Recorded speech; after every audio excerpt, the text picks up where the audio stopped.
कोडरमा जिले में police line के चालक मंसूर आलम ने सल्फास खाकर आत्महत्या कर ली।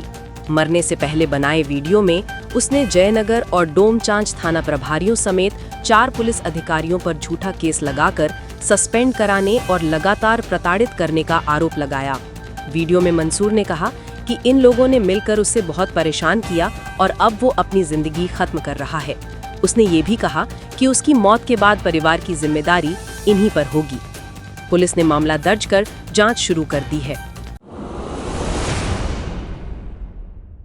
पश्चिमी सिंहभूम जिले में एंटी नक्सल अभियान पर निकले कोबरा बटालियन के जवान संदीप कुमार की सांप के डसने से मौत हो गई।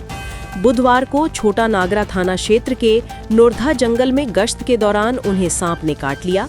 साथ ही जवानों ने तुरंत अस्पताल पहुंचाया, लेकिन इलाज के दौरान संदीप की जान नहीं बचाई जा सकी। वे 209 कोबरा बटालियन के जवान थे। इस घटना से पूरे बल में शोक की लहर दौड़ गई है।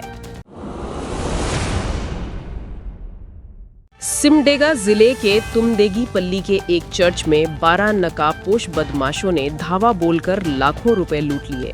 मंगलवार रात हथियार बंद अपराधियों ने पल्ली पुरोहित और सहायक पुरोहित को बंधक बनाकर बेरहमी से पीटा और गंभीर रूप से घायल कर दिया। वारदात के बाद आरोपी नकदी लेकर फरार हो गए। घायलों का अस्पताल में इलाज चल रहा है। घटना के विरोध में स्थानीय लोग आक्रोशित हैं। विधायक भूषण और जिला परिषद सदस्य ने भी अस्पताल पहुंचकर पीड़ितों से मुलाकात की और जल्द गिरफ्तारी की मांग की। दुर्गा पूजा के अवसर पर झारखंड सरकार ने मुख्यमंत्री मणिया सम्मान योजना के तहत महिलाओं के खातों में 2500 रुपए ट्रांसफर किए हैं। रांची जिले की 3.87 लाख महिलाओं को करीब 97 करोड़ रुपए की राशि भेजी गई है। ये राशि आधार बेस्ड डीबीटी के जरिए दी गई। सरकार का कहना है कि ये योजना महिलाओं के आर्थिक सशक्तिकरण की दिशा में महत्वपूर्ण कदम है। मुख्यमंत्री हेमंत सोरेन ने चुनाव के दौरान इस योजना का वादा किया था और सरकार बनने के बाद से हर माह महिलाओं को ये राशि दी जा रही है। जमशेदपुर पुलिस ने दुर्गा पूजा के दौरान सक्रिय महिलाओं के एक बड़े चोरी गैंग का भंडाफोड़ किया है।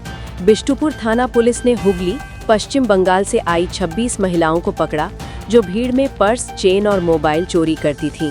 सभी महिलाएं जुगसलाई के एक होटल में ठहरी थीं। पुलिस ने उनके पास से चोरी का सामान भी बरामद किया। ये गिरोह बंगाल, उड़ीसा और झारखंड के कई शहरों में सक्रिय रहता है। फर्रुखाबाद पुलिस ने पांचाल घाट पुल के पास चेकिंग के दौरान खूंटी जिले के मुरहू थाना क्षेत्र के युवक रेवा हस्सा पूर्ति को 1.5 किलो अफीम के साथ गिरफ्तार किया। पुलिस का कहना है कि आरोपी झारखंड से अफीम लाकर बरेली बेचने जा रहा था। उसके खिलाफ मामला दर्ज कर लिया गया है। बता दें कि खूंटी जिला लंबे समय से अवैध अफीम की खेती के लिए बदनाम रहा है।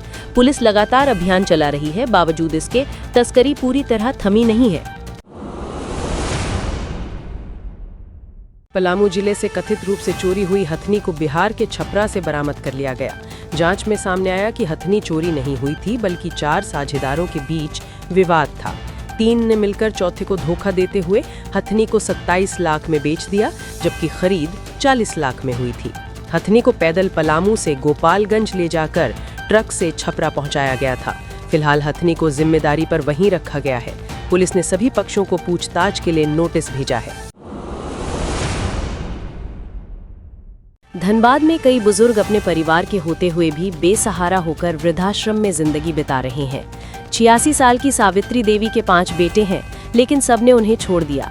70 साल की पुष्पा रानी को भी चारों बेटों ने सहारा नहीं दिया। वहीं अजीत नामक बुजुर्ग रिश्तेदारों के भरोसे रहकर भी अंततः आश्रम पहुंचे। जिले में करीब 3.5 लाख बुजुर्ग हैं। स्वास्थ्य विभाग अब उनके लिए मानसिक स्वास्थ्य सेवा और काउंसलिंग शुरू करने की योजना बना रहा है। पलामू जिले के लेस्लीगंज क्षेत्र में 35 वर्षीय लाखों देवी की हत्या कर दी गई। उनका शव घर से खून से लथपथ अवस्था में मिला। शक है कि हत्या के बाद आरोपी वेंटिलेटर से भाग निकला। मृतका के 14 वर्षीय बेटे प्रदीप ने दरवाजा बंद पाया और खिड़की से घुसकर मां का शव देखा। ग्रामीणों के अनुसार महिला के किसी से प्रेम संबंध थे। हालांकि पुलिस इसकी पुष्टि नहीं कर रही। पुलिस ने डॉग स्क्वाड की मदद से जांच शुरू कर दी है।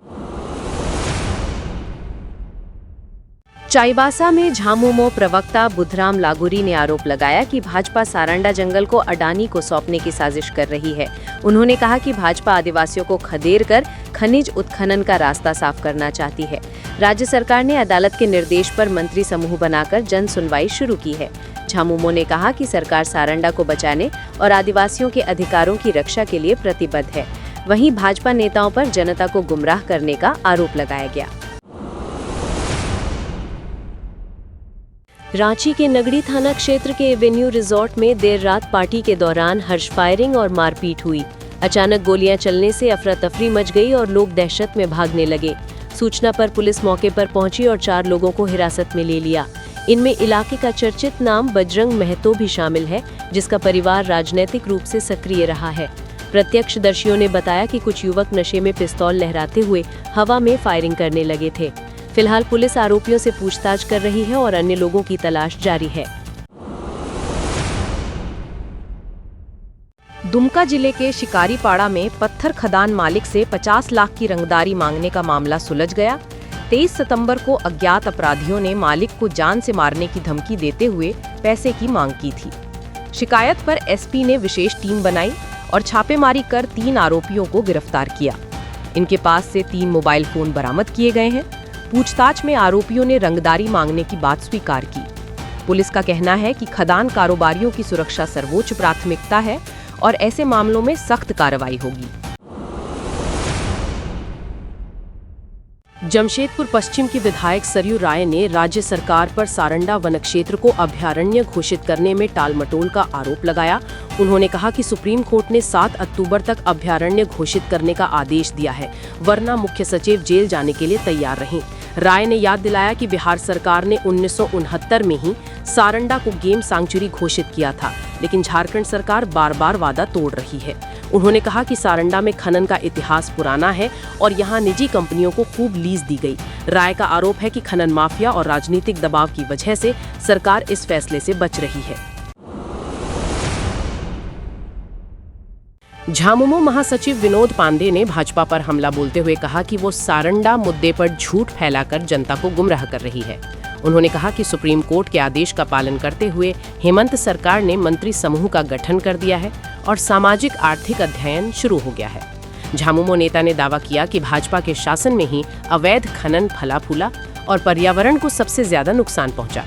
पांडे ने कहा कि हेमंत सरकार की प्राथमिकता आदिवासियों और मूलवासियों के अधिकारों की रक्षा करना है और सारंडा की हरियाली को संरक्षित रखा जाएगा।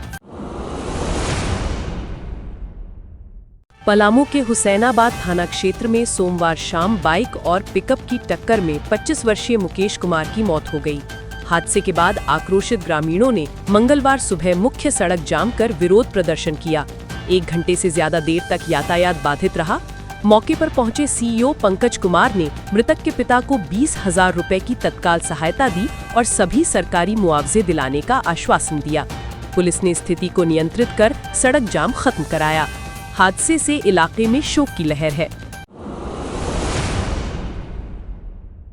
मौसम विभाग ने झारखंड में 2 से 4 अक्टूबर तक भारी से बहुत भारी बारिश की चेतावनी दी है।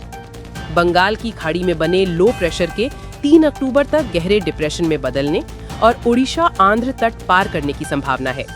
रांची, धनबाद, बोकारो, गुमला और सिंहभूम समेत कई जिलों में येलो और ऑरेंज अलर्ट जारी किया गया है। इस दौरान हवा की रफ्तार 40 किलोमीटर प्रति घंटे तक रह सकती है। रांची में 2 से 4 अक्टूबर तक लगातार हल्की से मध्यम बारिश होगी और तापमान 33 से घटकर 27 डिग्री तक आ सकता है। मौसम विभाग ने लोगों से सावधान रहने की अपील की है। कर्नाटक के बेंगलुरु में निर्माणाधीन साइट पर मिट्टी धंसने से झारखंड के 2 मजदूरों की मौत हो गई। हादसा माड़ीवाला इलाके की सिद्धार्थ कॉलोनी में हुआ, जहां देवघर के मजदूर 3 महीने से काम कर रहे थे। मृतकों की पहचान रजाउद्दीन अंसारी 33 और लाल मदान 32 के रूप में हुई। सैफुल्ला नामक मजदूर घायल है और उसका इलाज चल रहा है। पुलिस ने मामला दर्ज कर जांच शुरू की है। झारखंड सरकार ने पीड़ित परिवारों को मदद का भरोसा दिया है। घटना से इलाके और प्रवासी मजदूरों में शोक की लहर है। चाईबासा के छोटा नागरा मैदान में सारंडा को वाइल्ड लाइफ सेंचुरी बनाने पर बड़ी आम सभा हुई। 56 गांवों के हजारों ग्रामीण जुटे और अपनी चिंताएं रखी।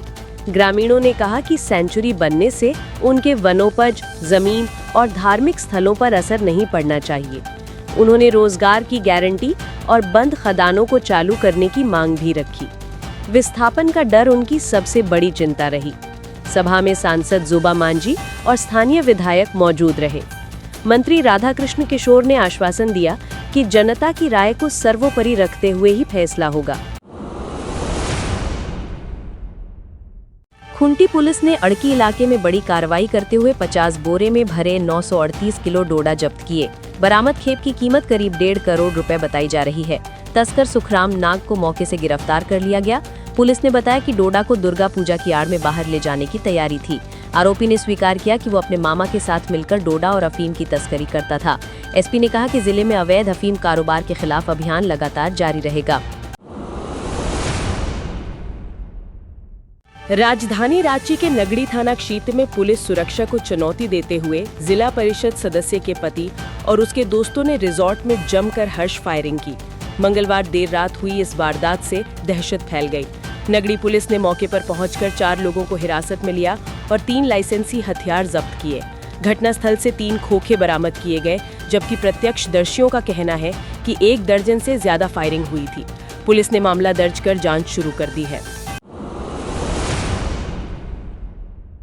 साहिबगंज जिला मुख्यालय में गंगा पार मरीजों के लिए बोट एम्बुलेंस का संचालन फिर से शुरू हो गया है। सीएस डॉक्टर रामदेव पासवान और डॉक्टर मुकेश कुमार ने ट्रायल कर इसकी कार्यक्षमता परखी। फिलहाल सुबह से शाम 5 बजे तक सेवा उपलब्ध होगी। गर्भवती महिलाएं, सर्पदंश और बेहोश मरीजों को प्राथमिकता दी जाएगी। मरीज के परिजन अधिकारियों के दिए मोबाइल नंबर पर कॉल कर एम्बुलेंस बुला सकते हैं। नदी पार उतरने के बाद 108 या 192 एम्बुलेंस से उन्हें जिला अस्पताल पहुंचाया जाएगा। ये सुविधा पूरी तरह निःशुल्क होगी। गौरतलब है कि 2 साल पहले खरीदी गई दोनों बोट लंबे समय से बंद थीं। अब फिलहाल एक चालू हो गई है, जबकि राजमहल की बोट मरम्मत के इंतजार में है। बेंगलुरु से चतरा लौट रही सोना देवी 30 की अचानक तबियत बिगड़ने से ट्रेन में ही मौत हो गई। घटना शनिवार सुबह हटिया रेलवे स्टेशन की है। महिला अपने पति धनेश्वर कुमार के साथ दुर्गा पूजा मनाने घर लौट रही थी। रास्ते में पेट दर्द हुआ, लेकिन उसने इलाज हटिया पहुंचकर कराने की बात कही। स्टेशन पहुंचते ही पति ने उठाने की कोशिश की तो वह मृत पाई गई। महिला 4 माह की गर्भवती थी। सूचना पर जीआरपी और आरपीएफ मौके पर पहुंचे और शव पोस्टमार्टम के लिए भेजा गया। घटना से सतगांव गांव में मातम है। परिजन आर्थिक तंगी में पूरी तरह टूट गए हैं। राज्य सरकार ने नगर निकाय चुनाव की तैयारियों को तेज करते हुए पूर्व मुख्य सचिव अलका तिवारी को नया राज्य निर्वाचन आयुक्त नियुक्त किया है। 1988 बैच की आईएएस अधिकारी तिवारी 30 सितंबर को रिटायर हुई थी। उनका कार्यकाल 4 साल या 65 वर्ष की आयु तक रहेगा। अब तक आयुक्त पद खाली होने से चुनाव अटके थे। सुप्रीम कोर्ट और हाई कोर्ट सरकार को बार-बार चुनाव कराने का निर्देश दे चुके हैं। तिवारी अपनी सख्त कार्यशैली और मेधावी छवि के लिए जानी जाती हैं। उम्मीद है कि उनकी नियुक्ति के बाद आयोग की सक्रियता बढ़ेगी और नगर निकाय चुनाव का रास्ता साफ होगा। रांची के हिनू स्थित दुर्गा पंडाल में महानवमी पर बीजेपी नेताओं ने पूजा अर्चना की।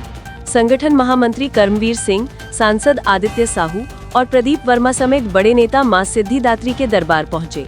नेताओं ने राज्य की सुख समृद्धि के साथ आगामी बिहार चुनाव में सफलता की प्रार्थना की। प्रदीप वर्मा ने कहा कि भारत एक शक्तिशाली राष्ट्र के रूप में आगे बढ़ रहा है और मां से प्रार्थना है कि देश और मजबूत बने।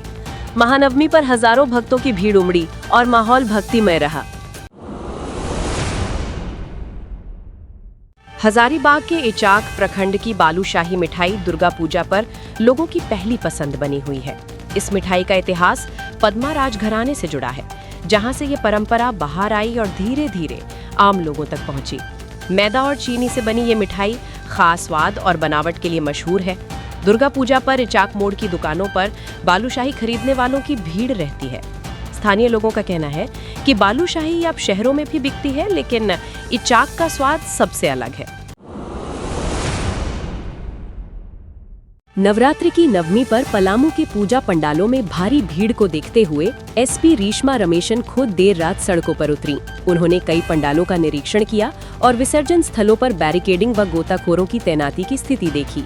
एसपी ने बताया कि 680 जगहों पर पूजा हो रही है और दशमी से प्रतिदिन करीब 300 प्रतिमाओं का विसर्जन होगा। प्रशासन ने सुरक्षा, ट्रैफिक और डायवर्जन की पूरी तैयारी की है। एसपी ने ईटीवी भारत से बातचीत में कहा कि उनकी कामना है पलामू के लोग खुशहाल रहें और त्योहार शांति से संपन्न हो। रेलवे ने दशहरा और त्योहारी सीजन में यात्रियों की सुविधा के लिए रांची से अंबाला तक वन वे स्पेशल ट्रेन चलाने का फैसला लिया है। ट्रेन संख्या 08107 2 अक्टूबर की रात 10:45 पर रांची से खुलेगी और रास्ते के प्रमुख स्टेशनों पर रुकते हुए 4 अक्टूबर की सुबह 4:45 पर अंबाला पहुंचेगी।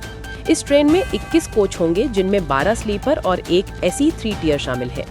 रेलवे का कहना है कि इससे उत्तर भारत जाने वाले यात्रियों को काफी राहत मिलेगी और अन्य ट्रेनों पर दबाव कम होगा। राजधानी रांची के नगड़ी थाना क्षेत्र स्थित एक रिजॉर्ट में देर रात पार्टी के दौरान जिला परिषद सदस्य के पति और उसके दोस्तों ने हर्ष फायरिंग की। 3 लाइसेंसी हथियार से हुई इस फायरिंग से इलाके में दहशत फैल गई। नगड़ी पुलिस ने मौके पर पहुंचकर 4 लोगों को हिरासत में लिया और हथियार जब्त किए। घटनास्थल से 3 खोखे बरामद हुए, जबकि चश्मदीदों का कहना है कि 1 दर्जन से अधिक राउंड फायरिंग हुई थी। पुलिस ने मामला दर्ज कर जांच शुरू कर दी है। राजधानी रांची में इस साल भी ज्यादातर पूजा समितियां विजयादशमी के दिन ही प्रतिमा विसर्जन करेंगी। बड़ा तालाब, धुरवा डैम और स्वर्ण रेखा नदी प्रमुख स्थल होंगे। नगर निगम ने सुरक्षा और सफाई की व्यापक तैयारी की है। तालाबों के किनारे बैरिकेडिंग, लाइटिंग और क्रेन की व्यवस्था की गई है ताकि कोई गहरे पानी में ना जाए। निगम ने पूजा समितियों को केवल निर्धारित जगहों पर ही विसर्जन करने और प्रदूषणकारी सामग्री का उपयोग न करने का निर्देश दिया है। विसर्जन के 24 घंटे के भीतर मूर्ति अवशेष जल से बाहर निकालने का भी आदेश है। मौसम विभाग ने झारखंड में दुर्गा पूजा के दौरान बारिश और वज्रपात की चेतावनी दी है। 30 सितंबर तक कुछ हिस्सों में हल्की बारिश होगी, जबकि 2 और 3 अक्टूबर को भारी बारिश की संभावना है। धनबाद, गिरिडीह, गोड्डा, जामताड़ा, पाकुड़ और साहिबगंज जिलों में अलर्ट जारी किया गया है। हवा की रफ्तार 30 से 40 किलोमीटर प्रति घंटा रह सकती है और ठनका भी गिर सकता है। मौसम विभाग ने लोगों से सावधानी बरतने की अपील की है। वहीं अधिकतम तापमान में 2 से 3 डिग्री की बढ़ोतरी दर्ज की जा सकती है।